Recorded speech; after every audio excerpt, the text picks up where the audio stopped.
just when you thought it was safe to go onto iTunes. This is Next Level Guy, the only website that makes self-development as fun as going to the movies. It's time to take the red pill and escape the Matrix.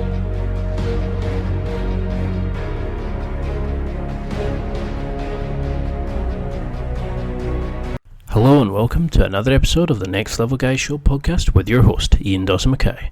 Next Level Guy is a men's interview, interest and improvement website where I interview the greats from all the industries to help others better their lives. Listen to the experts in their respective fields being quizzed and learn something new.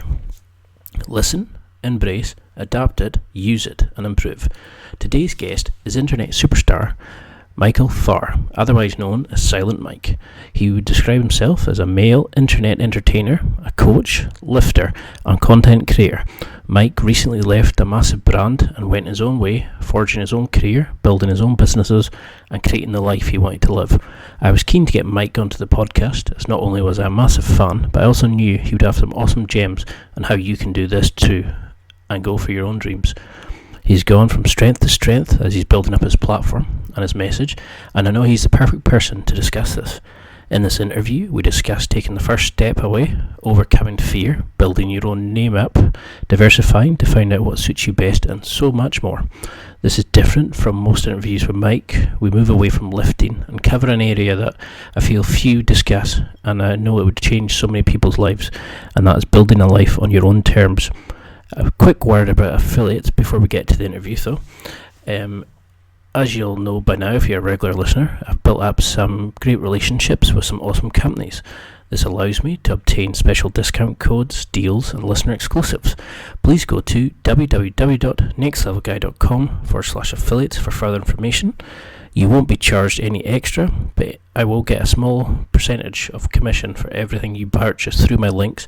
All money then put back into helping run and fund this podcast and build it up so we can attract bigger and better guests. If you want to get fit internally and externally, I'd recommend Alpha Brain, and that's a cognitive enhancer from those great guys over at Onnit. They do some amazing fitness equipment, some awesome supplements and apparel and so much more. You really need to check out this stuff. They do kettlebells in the guise of animals and superheroes. And they're also doing a lot of free trials just now of supplements that you should take advantage of.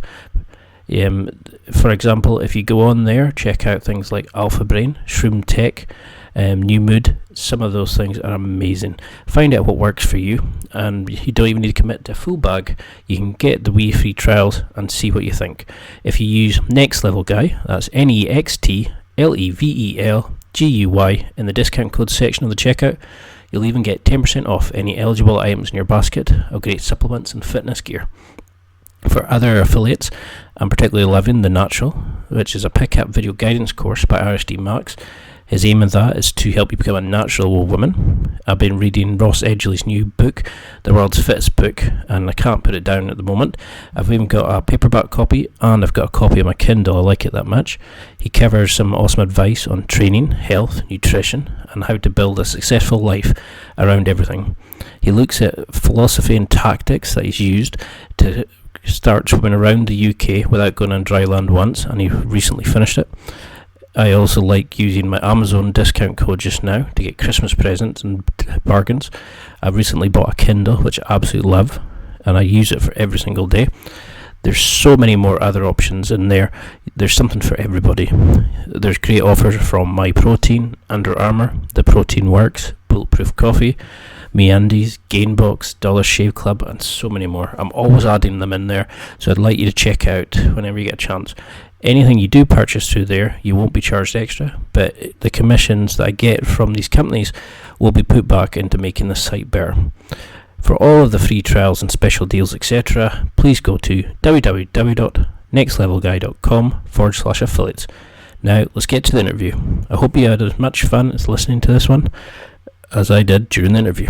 Enjoy. You've gone from somebody that's maybe known for being part of super training to building your own brand, to going out there and being, a successful man on your own terms. So if we take it right back, for those guys who have been living under a rock, maybe don't know who you are, Can you just give a quick intro? How would you describe yourself if somebody didn't know you? Yeah, my name is Mike Farr. The internet knows me as Silent Mike. I'm a coach. I power lift a little bit. I guess I'm a content creator, although that term gets thrown around everywhere nowadays. I like to create content to hopefully inform and teach people on the internet, and also entertain people on the internet. So I do a little bit of YouTube, a little bit of Instagram, a little bit of podcasting, and a little bit of Twitch. I still lift a little bit, although I'm not as competitive in powerlifting anymore. And I'm just kind of your average dude trying to work for himself and figure out this world. No, well, you're doing an awesome job of it at the moment. So, can you tell me a little bit about your upbringing? If you've got brothers and sisters, how because you got into basketball when you were quite young. So, what was the inspiration that drew you into basketball? Was it the team aspect of it, or was it like a future dream to play in the NBA, that sort of thing? Yeah, pretty normal childhood. I was actually just thinking about it this weekend. It was my mom's birthday, so I was hanging out with her all weekend, and I'm super lucky guy. I'm a super lucky guy, and I know everyone says that, but man, I've been blessed, or whatever word you want to use. I had a great childhood. Both my parents were amazing. They took care of me, and I don't know anything about parenting, but I think they did everything correct. Not meaning that I ended up great, but I think they did the best with what they could have. And so I have one older sister. Yeah, like you said, I played basketball 15 years of my life, basically from as far back as I can remember. I had a basketball in my hand, and then I played a little bit in college before hanging up my sneakers. I don't know what drew me to it. My dad loved baseball. He played a little bit of college football and rugby. He did coach a little bit. He coached a little bit of basketball when I was a kid. I think I was probably in maybe second or third grade, and my dad coached like a seventh and eighth grade basketball team, and so I'd go to practices with him. But I don't know what first drew me to it. I loved it. I watched all of it. Michael Jordan was obviously the man in the time I started, at least I can remember watching, and I just loved the athleticism of it. I guess I loved the teamwork portion of it. I love the creativity within the sport, and although you can be creative in other sports, soccer or football and some other things, I don't know. I just fell in love, and to this day, I love it. I watch as much as I can. So, do you think there you would have gone down like into the aspect of playing basketball if if your dad hadn't been coaching? Was that quite a draw as well, or you know, did you just enjoy team sports at that point? Yeah, I always loved sports. I played a little bit of soccer growing up just because, in America, that's kind of the normal thing. I don't know why it is, even though it's not that popular of a sport, but it's pretty normal to throw your kid in soccer as their first sport. So, yeah, it makes no sense now you think about it. But I played a little bit of soccer, probably third grade, fourth grade, fifth grade. But for some reason, and I like soccer. I even like it more now than I did then. But I just loved basketball. And so my dad never really pushed me to it. I asked him to go to practices with him as he was coaching, and at my skill level as like a second or third grader, I could keep up with some eighth graders enough. So I ended up just like practicing with them the whole time and being around it my whole life. And then from there, it's pretty self-driven. I don't know what it was. I watched a lot of old tapes. I watched a lot of Lakers and Celtics in the 80s.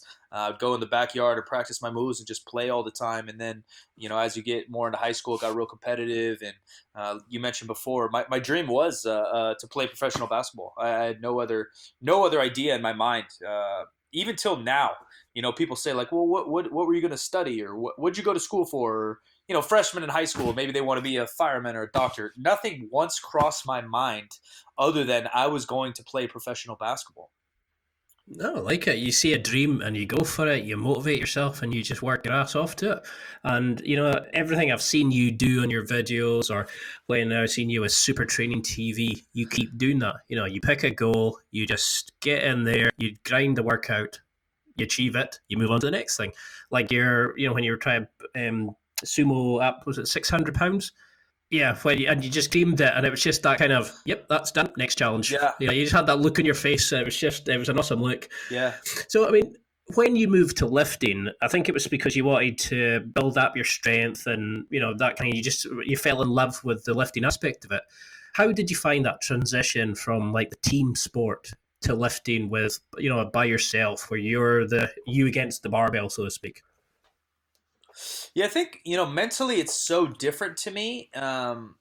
I ended up playing a year or two of junior college basketball, and then I was going to go continue to play, and that's I moved back home. I came back to school to do junior college here before I was planning to transfer to a Division I school and go play, and that's when I really got into weights. I lifted in 7th and 8th grade the whole time to be better at basketball, but at this point, I was probably 19 or 20 years old. I didn't have a coach. I didn't have any money. So I started doing all the research myself to kind of train myself before I was going to go on and play at a higher level. And then ended up not. I just hated school so much, dropped out, whatever it might be. I played a little bit of semi-pro basketball and then decided just to call it quits with the school deal. But in my head, it's just a fine definition from day one. I don't know how to say it without sounding like weird, but like I never took on, because powerlifting is a sport and it's very difficult, but to me I never approached it the same way. I never approached it as a competitive powerlifter, where basketball I was so insanely competitive. I wanted to win. I wanted to be the best. I wanted every single person watching me in the stands to leave that game knowing that I was the best player they'd ever seen in their life. Like that was my goal, and that's the only goal I ever had. In powerlifting or lifting weights, I just did it because I enjoyed it. I did it because I liked the feeling of building muscle. I like the idea of kind of grinding out. I like the idea of being healthy. I like the idea of coaching and helping other people. I never once got into lifting. To this day, for the last 10 years, I've been kind of doing this. I've never once gone into it trying to prove myself or be the best or be a competitive powerlifter necessarily. I've always just used it as maybe more just a habitual therapy, a life thing. It's just more of a routine for me per se. No, I like that. I mean, would you say that you use the basketball approach now when you're creating your content? You know, do you look at it as you want to be the most entertaining? You want people to kind of come away and go, "That guy's awesome."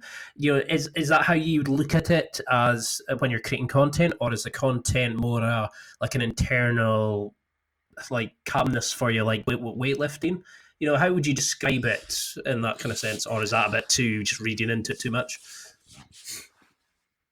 No, I like it. I've never been asked that. I think it's a good question. I think I probably approach my content a little bit more like basketball. I'm a little competitive with it. I think that I have gifts that a lot of people don't have, and I'm constantly trying to prove that. And I guess that's what I'm trying to do in basketball and a little bit in content. You know, I think I have an entertainment value mixed with a knowledge value, mixed with, you know, kind of a gift of gab that some people just don't have. And that's why I love podcasts. I think podcasting and Twitch live streaming are my two favorite platforms because you can't hide behind anything.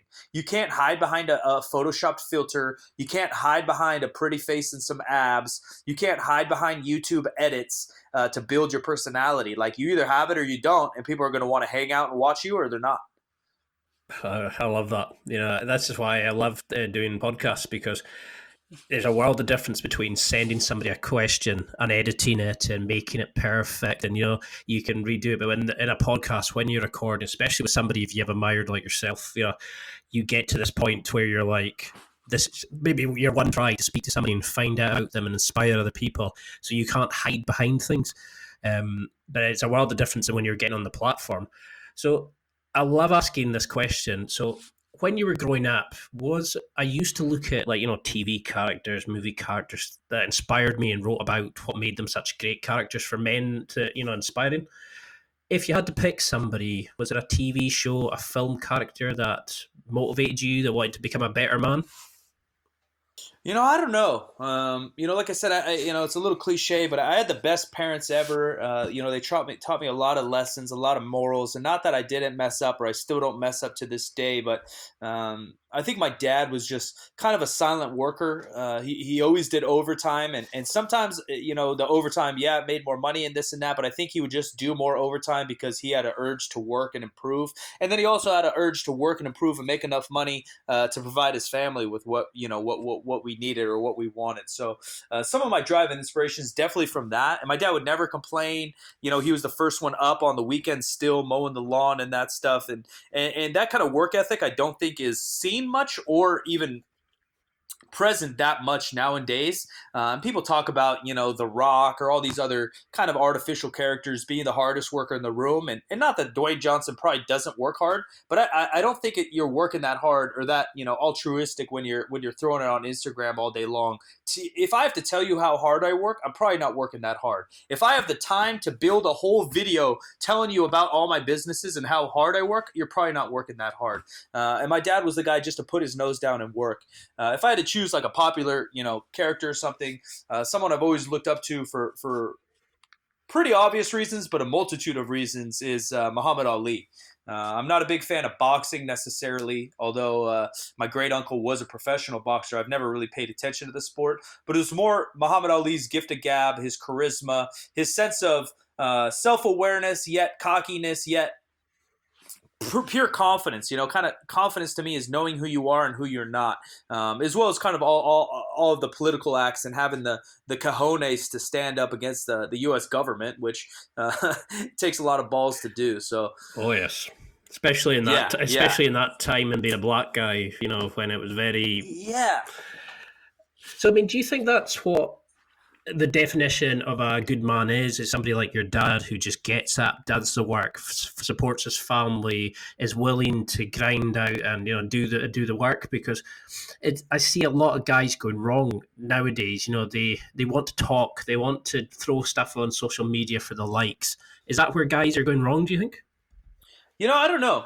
Because everything is so different in this era, and I definitely think that there's something to be said about having at least one, good reason to do what you do. There, of course, there's going to be jobs and careers out there that maybe don't have the most, charitable or giving type reasons around it, right? Like there's whatever, the adult film industry, what are the morals there or whatever. But I do think that every man should try to have at least one goal in their career, job, or personal life that betters for other people. You know what I mean?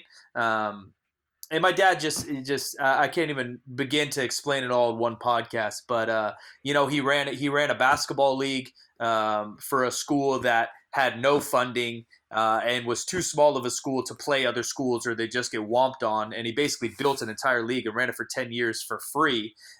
He refereed every game. He opened the gym. He closed the game every winter for 10 years and didn't make a dime off it. He created jobs for other kids that couldn't get real jobs or whatever, so they would run the scoreboard or do stats or whatever, and he'd find a way to pay them. And all those little things that are, not to say he didn't have fun doing it. He loved building communities and he loved the sport of basketball, but I think you should always strive to have at least one aspect of your life where you're doing things for others, or at least have an ultimate goal. So would you say that's is that the thing that makes you get up in the morning and try, keep doing what you're doing? What drives you as a man, per se? Would it be the becoming somebody like your dad, somebody that gives back to the community, somebody that makes life better for other people?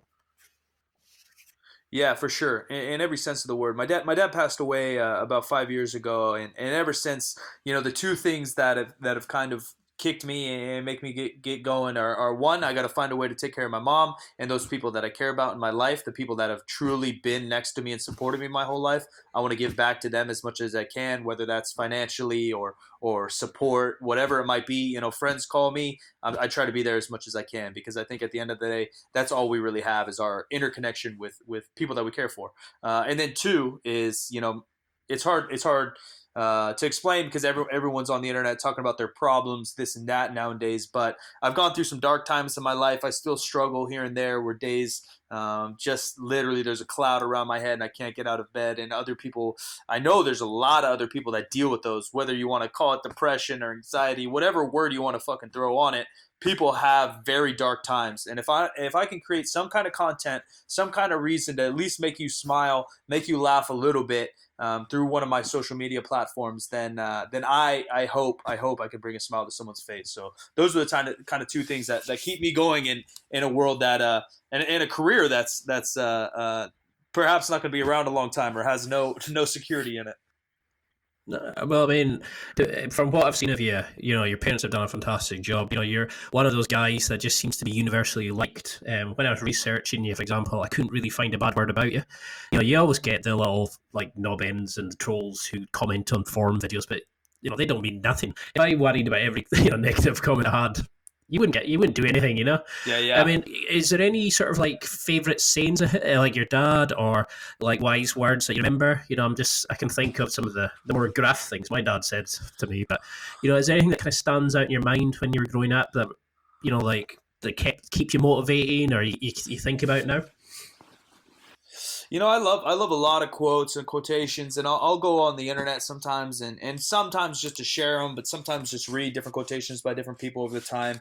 There's little things that my dad would joke about, and at the time you're a kid, and my dad, he knew when to discipline us and whatnot, but he would, I think some of his lessons, whether he knew he was doing it or not, almost were like jokes, and so like he would get like fake upset with us anytime we said I can't.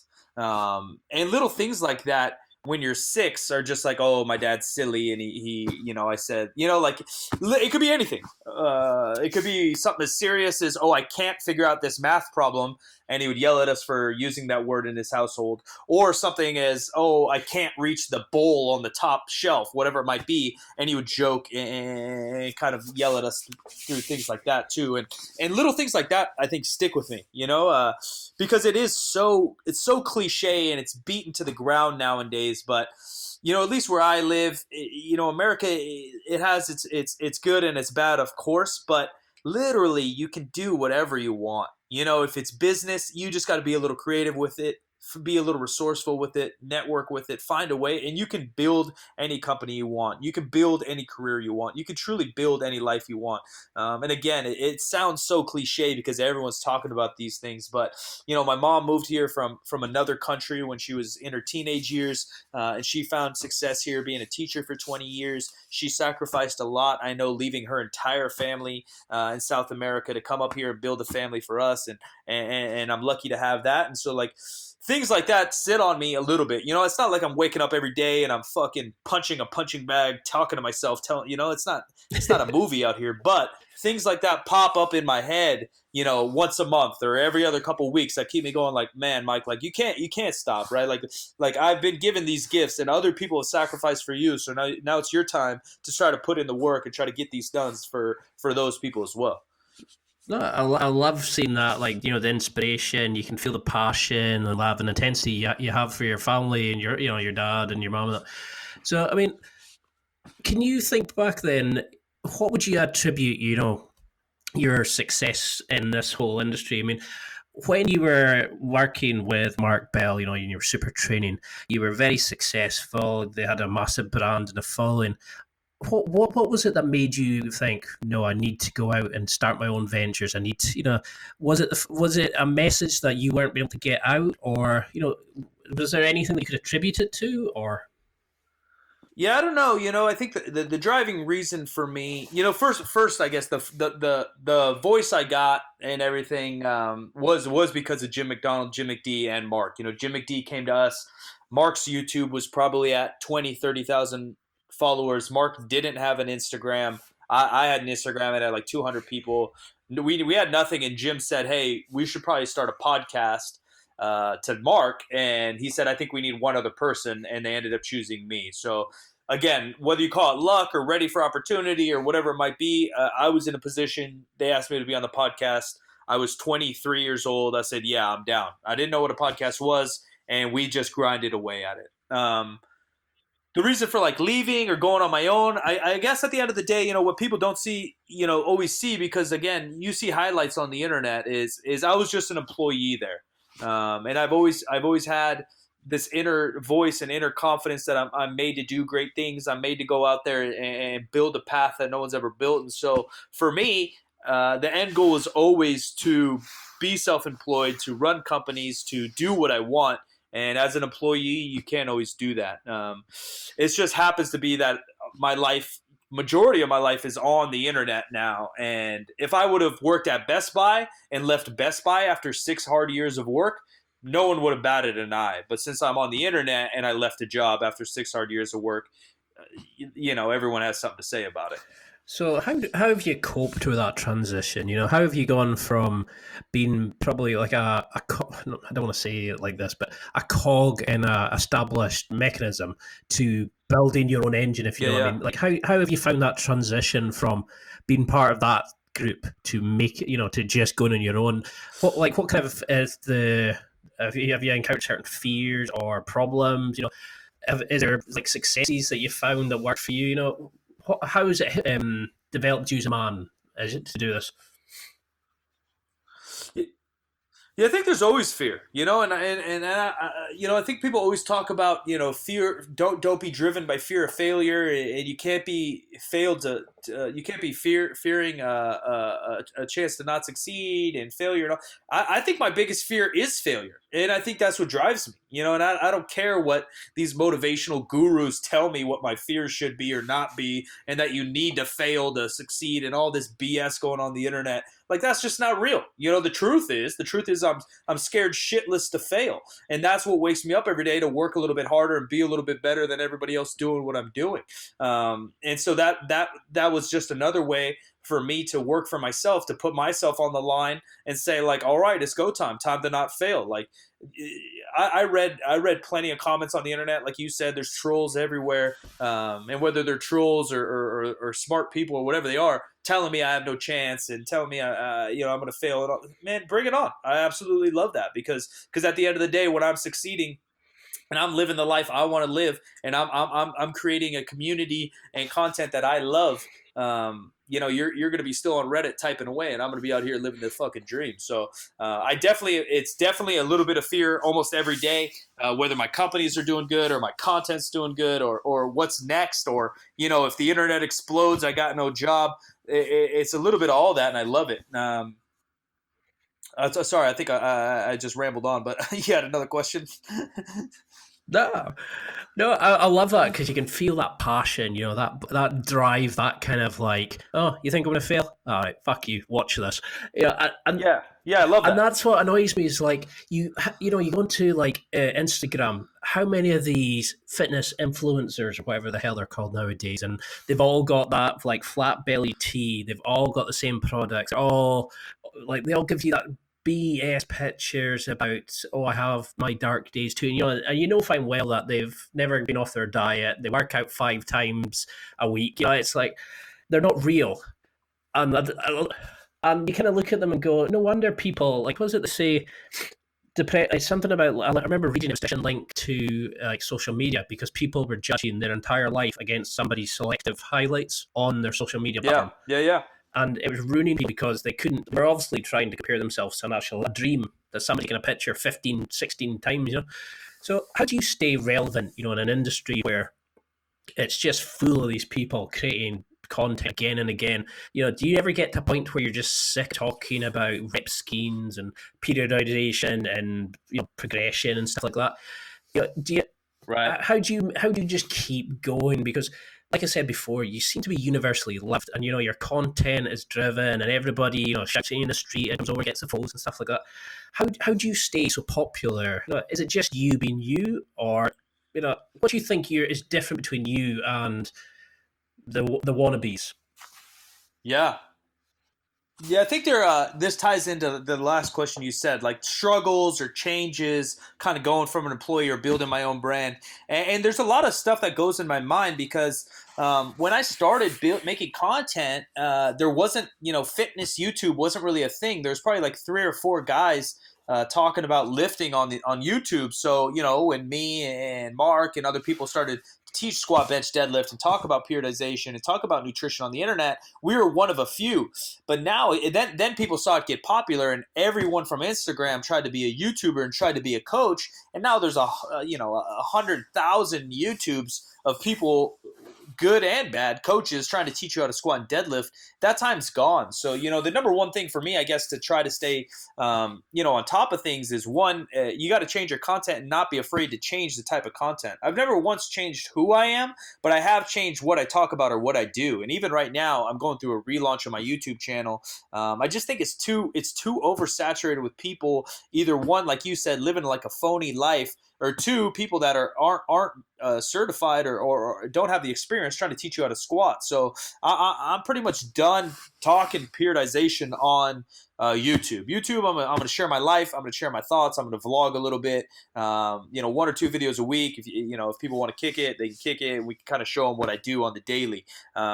Me and Jim McDee's new podcast coming out is a little bit more instructional. What we're going to try to do is it's called 50% Facts. And that's where we're basically trying to get the experts of experts. Whoever you think is an expert, we're going to get the guy they learned from. And we're going to get him on an episode and try to have them answer one specific question having to do with maybe fitness, maybe nutrition, maybe business, maybe real estate. Who knows where we go with it? But we'll try to get one clear-cut answer answered by them, because there's a lot of false coaches out there just trying to make a buck. Like you said, there's a lot of false people out there just trying to get internet famous just for the sake of getting internet famous. So I think my advice to people is always be you, but don't be scared to change what setting or environment you are being yourself in. What kind of content you make can change. Don't change who you are as a human.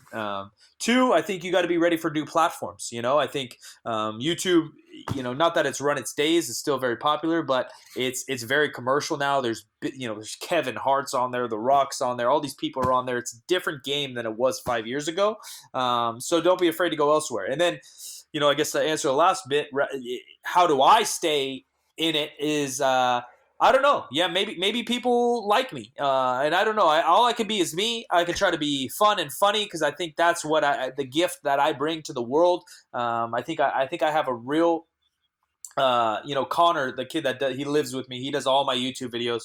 I don't know if it's a real thing or not because he graduated college. He's way smarter than me, but he keeps telling me I have HSP, and I don't know if that's real or if he's just making fun of me. And he says I'm a highly sensitive person, and it's true. But I think I have real empathy for people. I think I really try to understand people. I try to understand circumstances. If I hear a sad story or I hear someone's situation, I truly try to put myself in their shoes and try to, although you can't always, try to understand where they're coming from. And so I guess relatability in a sense allows me to do what I do on these different platforms. No, I mean, there's certainly something I noticed when you first left Super Training. There was that evolution of, the content that you're putting out, the different platforms. There was a podcast, and then there was your YouTube channel, then there was Twitch. It was just that kind of thing. You were just trying a bit of everything, and you could see nothing changed with you as a person. And that's why I think you're so popular, is you're the same guy that if I met you now on this interview and the same guy if we went for a beer later on. There's no fakeness there. You're still the same Mike, or sorry, Michael. That, it's like, whereas I don't always get that, and I think that's why some people are so successful. And like at the start, I thought you were just like another coach guy, but as I got found out more about you and watched some of the videos, and they got a bit more of your personality out in the initial videos, you suddenly started seeing there was a lot more to you than just another meathead, as some people would call them, like. And it's the same with Mark, and it's like you're both so deep, and that's why I think your YouTube videos are so successful, because it allowed the world to see the true you rather than what just goes on in the platform. Like your friendships, your bonding, your teamwork, and like when Mark and you would go off on vacation with the families and stuff like that. It was awesome to see that side of you guys coming out as well, and that's why I think you've become so popular. Appreciate it.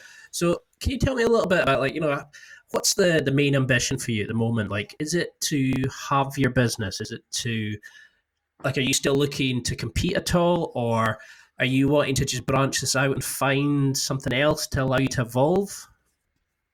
Yeah, I think a little bit of both. I've dealt with some back issues for a while that have kind of held me back from doing a full powerlifting meet. I still lift every day, and I go arguably just as hard, or if not harder than I always have. Just the workouts are different. They're a little higher paced, a little bit less barbell, a little bit more dumbbell or machines. Hit it for 45 minutes, hit cardio for 15 to half an hour, and then I'm done. But I'm doing that 5-6 times a week. Feeling good. I did a deadlift only competition last June. I had some back tweaks within there. It just didn't go as I wanted. And so, like I said in the beginning, kind of how I've approached powerlifting is just different in my head. I don't have to compete. Like, and I've talked about this on Instagram, and people take it kind of offensive. I don't know why, because people are so stuck on their identity. But you're not always what you do. You know, yes, I'm a power lifter, but that's not like my identity. I don't go to bed every night saying, thank the Lord for the barbell. Without the barbell, I am lost. Like, the barbell is a piece of metal. It's a great tool for a lot of people. I think powerlifting is a great vehicle for a lot of people to find themselves and to find work ethic and to find discipline and to find a lot about themselves. A lot of self-awareness can be found in the gym and through the grind. But I don't think it hasn't made me. It'll never define me. I will compete again eventually as soon as I can figure out what the hell is going on with my back. But yeah, I just have different goals. You know, I have Kaizen as a company. I have 2 podcasts. I have a YouTube channel. I'm trying to get into some real estate. I have another surprise company that I can't talk about, but it will be launching in 2019. So I think that's my first announcement on the internet. You got the exclusive. We got a new company coming in 2019 that I'm really excited about. It's still in my world. It's in my bag, but it's allows me to be a little bit more creative on the creative side. I went to art school for 12 years. There's a lot of things that I know and I want to use, as well as just, hopefully sharing a good product with the world. So I do have a bunch of goals. Lifting is always going to be part of it. Coaching is always going to be part of what I do. It's built into my my genetics in one way or another. Twitch is another big goal of mine. Like we said earlier, being live or being basically live in a podcast, it's such a different platform, and it's so fun to interact with people on Twitch, to be able to hang out with a group of people every night, play video games, talk shit. It's been a ton of fun. I love that. I mean, it's. I love the way that you're finding and you're trying things and you're evolving and you're giving it a try, because you see some of these people who just grind their brand, or I don't like saying brand, their personality into the ground because they never try or take new chances and stuff like that, and I think that's why you're just giving everything a good go. I mean, did you enjoy the podcasting with Mark and that? Is that what got you into Omar into starting your own show? Because I think I read somewhere that you said it was because it wasn't, you talk about things that you're not allowed, you don't really get a chance to talk about in your other brands. Yeah, I love podcasting. I think obviously I got a great taste of it there. We had a run for, I don't know, 3 or 4 years of a podcast that was pretty dang successful over there. And you have real conversations with real people, and they're not on their phone. Even now, you go to dinner with a group of friends, and someone's on their phone or someone's dicking around, or you're just talking about sports, where a podcast is an excuse to have sometimes shallow conversations, but sometimes really deep, meaningful conversations with a variety of people that you would never have a chance to meet or never have a chance to contact. In 1980, if you reached out to whoever, a celebrity or a business owner or whatever, and you asked them, hey, will you come grab coffee with me? I just want to have a conversation with you. They'd probably think you're a psycho. But in 2018, I could potentially reach out to Elon Musk and say, hey, I'm going to interview you for my podcast that's whatever, top 50 on iTunes. Do you have a half an hour to spare to chat with me? And there's a chance it might happen. I mean, Elon Musk is obviously very busy and a reach, but you know what I mean. There's at least a potential to have it. Yeah, because I mean, the world's such a small place now, and it's like you said, you could jump on a computer, fire up Twitch, and you're connected to somebody in India, Pakistan, or South America, or like you'd be sitting in somebody's back, just watching them play a computer game and chatting back and forth, and it's the world of celebrities is so much closer now with social media and all these kind of platforms. It is amazing. It's also scary for stalkers and stuff like that, but Yeah. Twitch is the scariest. There's some crazy stuff happening on Twitch. I don't know if you've heard of like stream sniping or swatting. Oh, is this when they send the police squad to burst in the door or that? Yeah, they'll basically say like, so say you're live right now, and they'll somehow find your address and they'll be like, hey, this guy's at this address and he has a bomb on him. He's gonna blow up his neighborhood, and all you're doing is playing a little Call of Duty on your Twitch stream. But the cops have to take that threat serious, and they'll run in, break down your door, and even other things where people find their addresses. Another streamer, a big time streamer, a couple of weeks ago got his house shot up just because he's a streamer. Like, just the craziest things going on. Man, yeah, that's what they say. It's like you can't take the crazy out of things. There's always going to be that one that just goes a wee bit too far. Yeah. Yeah, serious trolling. There's trolling, and then there's possible police convictions there. Like, so how did you find? How did you find that change from visual content into audio? Did it let that side of you out, the side that maybe needed a voice and you needed just to let it flow, and to just move away from the fitness side stuff for now?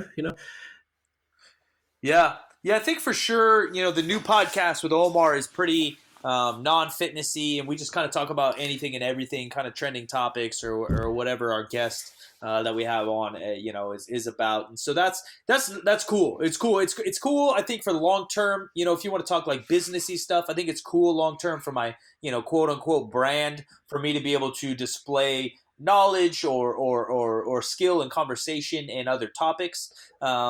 And then too, like I said before, there's just so much content on the internet, podcasts, YouTube, whatever. If you want to learn how to squat properly, there's probably 100 really good videos, from guys like me and Mark and Omar and Alan Thrall. And there's really good videos if you want to learn how to squat.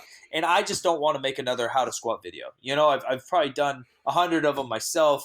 So I'm over it. I'm not over teaching. I always want to teach, and that's kind of, again, why I started this other podcast with Jim McD, is so we can get more in-depth questions and more like definite questions. So hopefully I can learn a little bit and hopefully teach the audience. I'm still always about trying to learn, but there's a certain baseline of knowledge that's just it's there, and we don't need to beat a dead horse. Right, because that's the thing, is there are key concepts that people need to know in that, but it's like squatting, deadlifting, bench. There's still key concepts that are always going to make you better. It depends how you word it and all that. But it's like you're saying with this new podcast, which sounds awesome.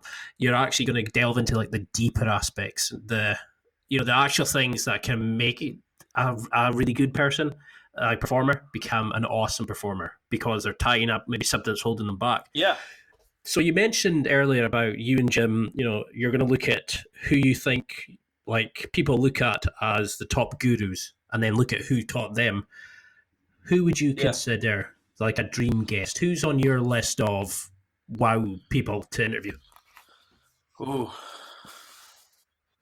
Yeah, so, there's multiple ways I come out, and I'm going to ramble a little bit, but there's multiple ways I come out with all my content that I do, whether it's YouTube, podcast, whatever, is I either have kind of a question or a topic, and then I obviously write out an outline on how I'm going to explain it, or the opposite, where I have like, I'm going to be hanging out with so-and-so, and then I reverse engineer the way the question or the content I'm going to make for that individual circumstance or person that I'm going to be hanging out with. I don't know who the top would be, because, in the fit, probably some kind of business guy that I don't even know. Some kind of stock market guy would probably, whoever the best, like, the TV show, what is it, Shark Tank? Probably some kind of, some kind of entrepreneur-y business guy.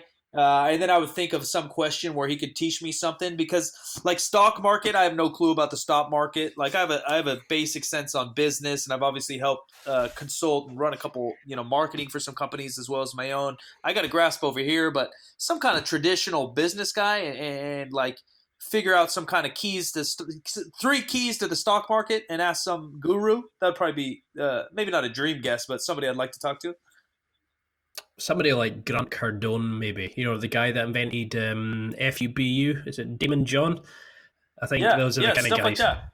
Because that's the thing, isn't it? It's like if you go to somebody and say, I want to interview for half an hour, they go, oh, for God's sake, I've got the time for that. But if you said, I've got one question, why are you being so successful compared to others or whatever, they're more likely to return with that. If it's like you're not trying to suck their energy, if you're just asking for something helpful, a lot of these big name people can come back and go, oh, cool, yeah, I've got 10 minutes, let's discuss it. Or, it's a lot easier ways of doing it. And I think sometimes people, like average Joes, shall we say, like myself, we forget that these guys have busy lives. They're successful because they're so busy, because they're just keep pushing themselves. Because we can get so closer to them now on social media, we forget that they don't know anything. You know what I mean? They might be different to the brand or whatever. And I think sometimes we forget that.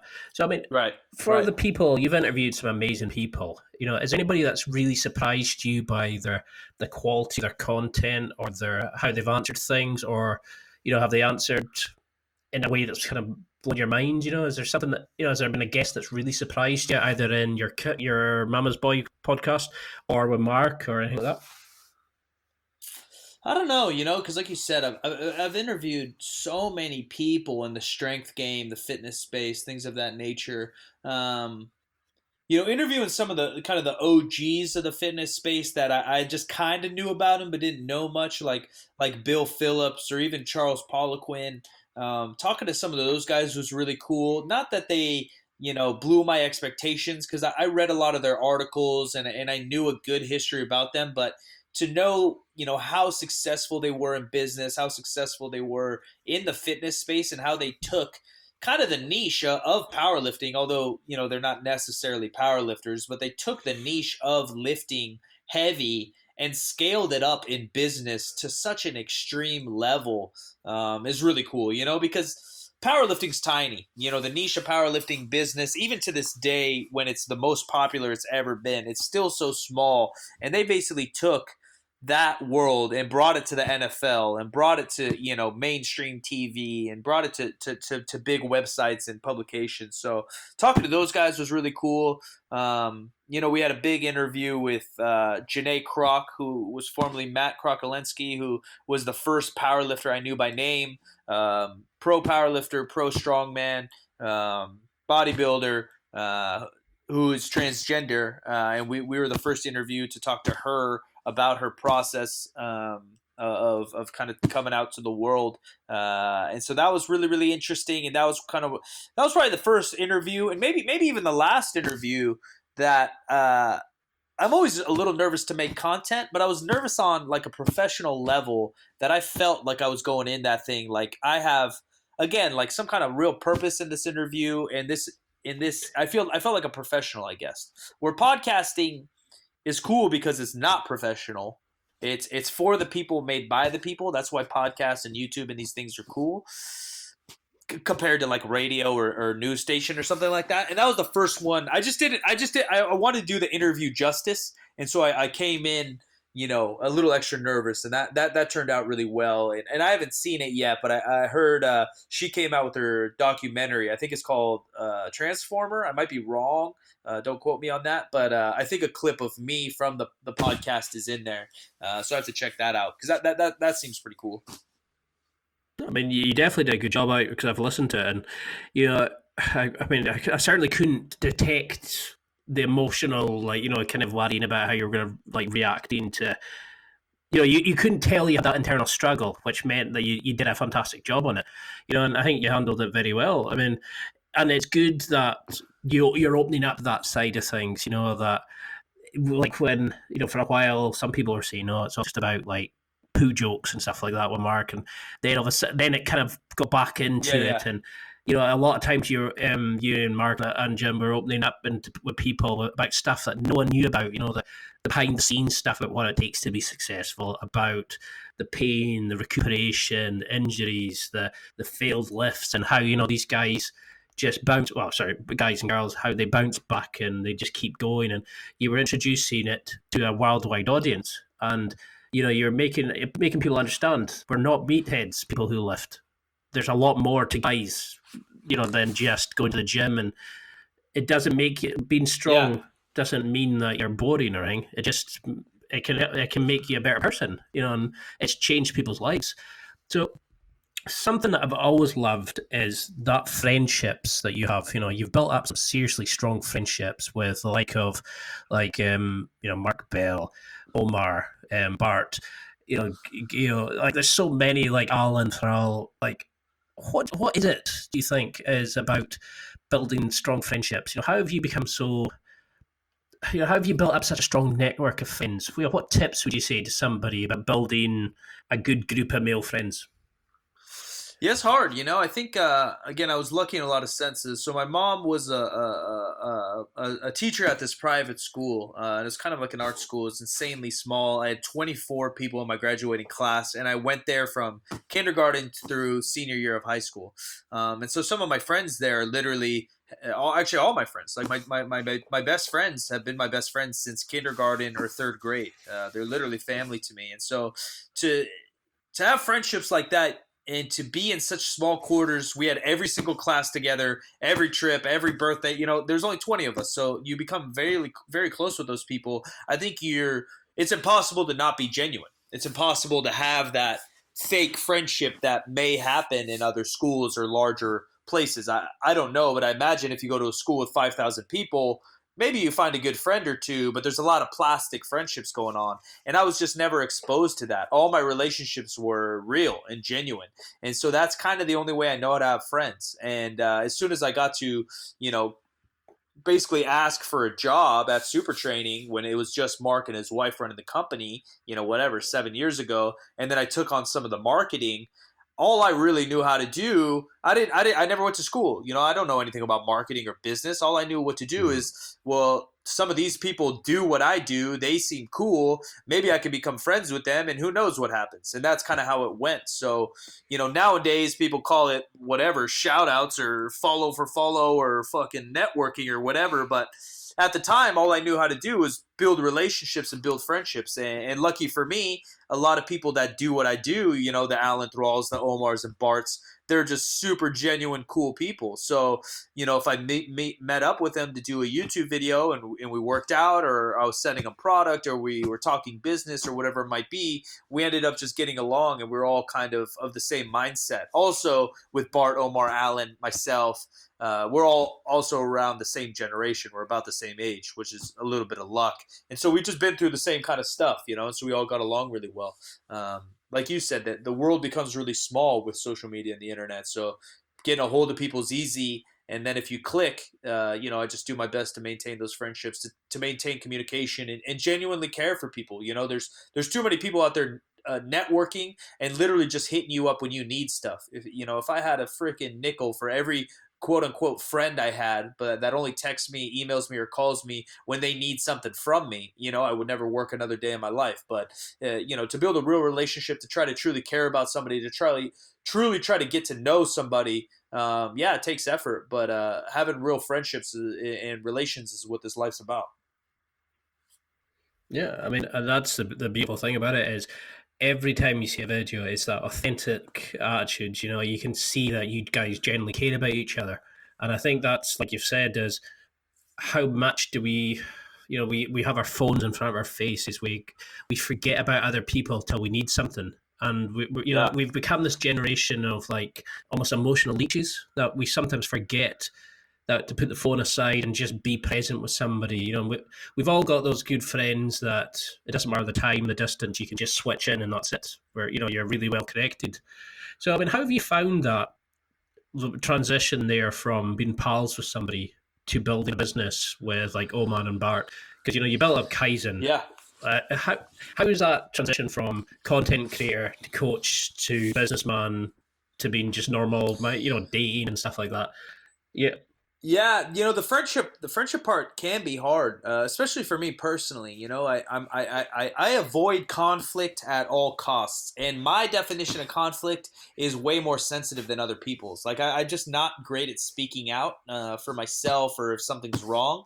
For some people, it's just like easy, but for me it's very difficult. It kind of weighs on me. So for me to be able to do it, it's taken a lot of growth to be able to speak up. But working with friends, I think, everyone says never do business with friends, this and that.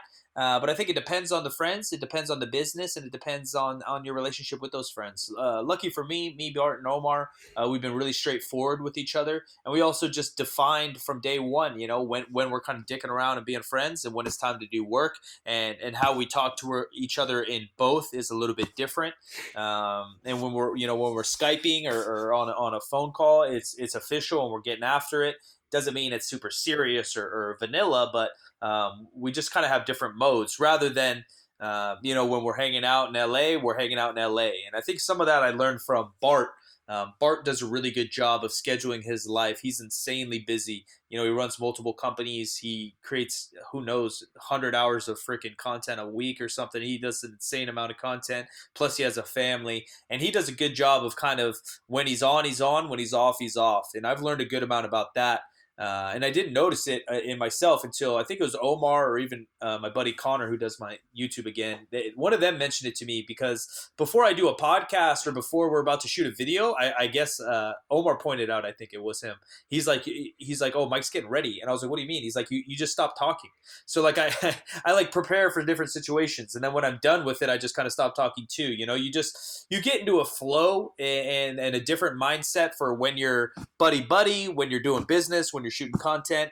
And that's, just preparation for each, I guess, a different mindset, a different mode, a different preparation for each. But I think if you find the right friends and you're genuinely friends, I think you'd be very successful doing business that way. No, I mean, well, you're definitely killing it just now. You're creating some awesome products, and I've looked up at reviews and looked at some sort of neutral sites and stuff like that, and nobody seemed to have a bad word about it. So you've definitely, I don't know quite what the relationship is, but you become like an uncle figure to Bart's child. Has that pushed you into wanting kids of your own? Has that maybe made you look at life and think you want marriage and kids yourself? Or how is because I'm an uncle myself and it makes me just want kids more, but I like being able to hand them back when they're being a bit of a nightmare. So, I mean, has this kind of, the interactions, kind of changed maybe what you wanted in your foreseeable future? I don't know.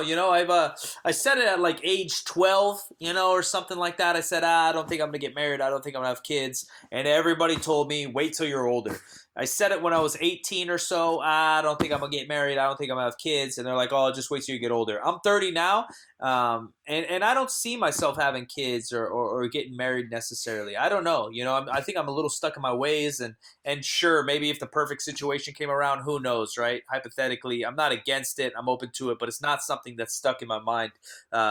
Within the same year, one of my best friends from kindergarten or third grade who has like a real job and doesn't do anything like I do, so I don't talk about him as much. But he had a son as well, and so like it definitely pops in your head, seeing how happy they are as a family and seeing the little, he's 2 now. He just turned 2. I went to his birthday party and he's running around the park, and like it's really cool to see. It's really cool to see him interact. It's cool to see him grow. And Bart lives about 6 hours from me. And so I only go down there probably once a month. And so to see his son Taika, like every 4 weeks, you can see that like the change and the growth happen rather than, if you see him every day, it's so slow. Sometimes you can't see it. But in blocks of 4 weeks, he's like a new dude every single time. And so it's super fun being able to hang out with him. And I stay at Bart's house most of the time when I'm in LA, and so to spend some quality time with the kid and see Taika run around and play with the ball and stuff, it is a lot of fun. But I'm kind of like you. I think uncle's the good role for me right now.